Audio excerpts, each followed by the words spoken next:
नमस्कार दोस्तों, फिर से स्वागत है न्यूक्लियर नॉन प्रोलिफरेशन ट्रीटीज की सीरीज में। अब तक हमने पीटीबीटी को डिस्कस किया 1963, एनपीटी को डिस्कस किया 1968, उसके बाद हमने सॉल्ट 1 को डिस्कस किया। सॉल्ट 1 में जो एबीएम ट्रीटी हुई उसके बारे में डिस्कस किया। उसके बाद हमने टीटीबीटी को डिस्कस किया और साथ ही साथ हमने पीनेट को डिस्कस किया। तो इतने सारे ट्रीटीज अभी तक हमने डिस्कस कर लिए हैं। आज हम डिस्कस करने वाले हैं सॉल्ट 2 और आईएनएफ ट्रीटी के बारे में। तो जो सॉल्ट 2 है, सॉल्ट 2 इतना ज्यादा इम्पोर्टेंट नहीं है, क्योंकि सॉल्ट 2 जो है किसी भी कंट्री ने रेटिफाई नहीं किया था, लेकिन इसके बारे में बस एक हमें आम जानकारी होनी चाहिए, एक जनरल नॉलेज पर्सपेक्टिव से, क्योंकि क्वेश्चन आ सकता है अरेंज करने के लिए कि भाई अरेंज करो कि कौन सा ट्रीटी पहले कौन सा बाद में हुआ है। तो सॉल्ट 2 कोई ट्रीटी नहीं है, जैसा कि मैंने आपको सॉल्ट 1 के केस में बताया था। ये बातचीत का एक सिलसिला है, बातचीत का एक दौर है, जो कि उस समय के सुपर पावर कोल्ड वॉर के टाइम में किया करते थे यूएसए और यूएसएसआर। तो ये जो बातचीत का दौर है, स्ट्रेटेजिक आर्म लिमिटेशन टॉक्स, इसका मेन मकसद था कि जो स्ट्रेटेजिक ऑफेंसिव आर्म्स है उसको रिड्यूस करना।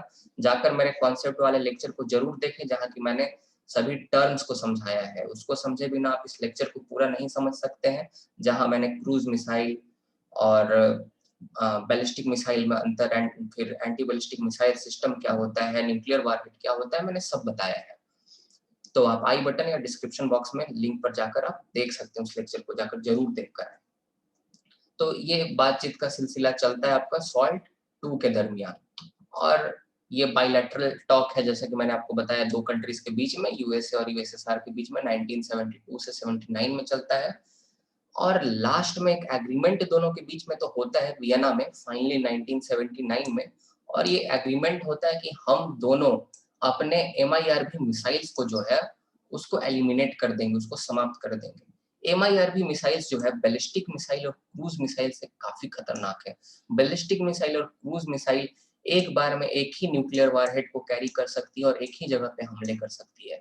पर ये जो एमआईआरवी जो आपका मिसाइल्स होती है, एक बार में बहुत सारे मल्टीपल टारगेट्स को हिट कर सकती है, मल्टीपल न्यूक्लियर वारहेड्स को कैरी कर सकती है, और एक बार में आपको मल्टीपल्स न्यूक्लियर एक्सप्लोजन्स कर सकती है। ओके, तो इसीलिए ये जो आपका एमआईआरवी मिसाइल है, इसको एलिमिनेट करने के लिए दोनों ने अग्री किया वियना में 1979 में। उस समय प्रेसिडेंट जिमी कार्टर थे और यूएसएसआर के लीडर ब्रेजनेव थे। ओके, 1979 में। लेकिन आपको याद होगा, अगर आपने कोल्ड वॉर को पढ़ा होगा, कि 1979 में जो यूएसएसआर होता है वह अफगानिस्तान को इन्वेड कर लेता है, अफगानिस्तान में अपने ट्रूप्स को भेज देता है, क्योंकि वहां अफगानिस्तान में कम्युनिस्ट पार्टी होती है उसको सपोर्ट करने के लिए। और रिटेलिएशन में तालिबान को सपोर्ट कर देता है, जो वहाँ के वायलेंट ग्रुप होते हैं उनको हथियार और पैसे पाकिस्तान के जरिए पहुंचा देता है यूएस, और बाद में वही तालिबान का रूप ले लेता है, और यहीं से जो आतंकवाद की समस्या है वह गहरा जाती है। तो एक तरह से यूएसए ही जनक है आतंकवादियों का, और यूएसए और यूएसएसआर एक ही थाली के चट्टे बट्टे हैं, और यूएसए तो उसमें और भी एक इम्पॉर्टेंट रोल निभाता है। ठीक है, आज जो आतंकवाद का हम नाम सुनते हैं, टेररिज्म, अलकायदा, तालिबान, कहीं ना कहीं वहीं से जन्म हुआ है, अफगानिस्तान की धरती से भी। यूएसएसआर जब इन्वेड करता है और यूएसएसआर को एक तरह से उस पर हमला करने के लिए, उसके ट्रूप्स पे, वहां के जो हिंसक जो समूह होते हैं उनको यूएसए फिनांस कर देता है। तो दोनों के बीच में जो रिश्ते होते हैं बिगड़ जाते हैं इस टाइम तक। तो दोनों इस एग्रीमेंट को साइन तो करते हैं, पर कोई भी इस एग्रीमेंट को रेटिफाई नहीं करता। ठीक है, ना आपको यूएस सीनेट इसको रेटिफाई करता है, यूएस पार्लियामेंट जिसको यूएस कांग्रेस के नाम से जाना जाता है, ना ही इसको रशिया अर्थात उस समय का जो यूएसएसआर था उसमें इसको रेटिफाई किया जाता है। और अल्टीमेटली सॉल्ट 2 जो टॉक्स होते हैं, बायलैटरल टॉक्स, ये फेल हो जाते हैं। So the salt 2 is not important for us, but ये याद रखना है सॉल्ट 2 क्यों फेल होता है, because of the invasion of Afghanistan by the Soviet troops. ये आपको जरूर याद रखना है। ठीक है, ये जो रीजन दे रखा है यहाँ पे। तो ये सॉल्ट 2 है। उसके बाद फिर आपका एक बाइलैटरल ट्रीटी साइन होती है 1987 में।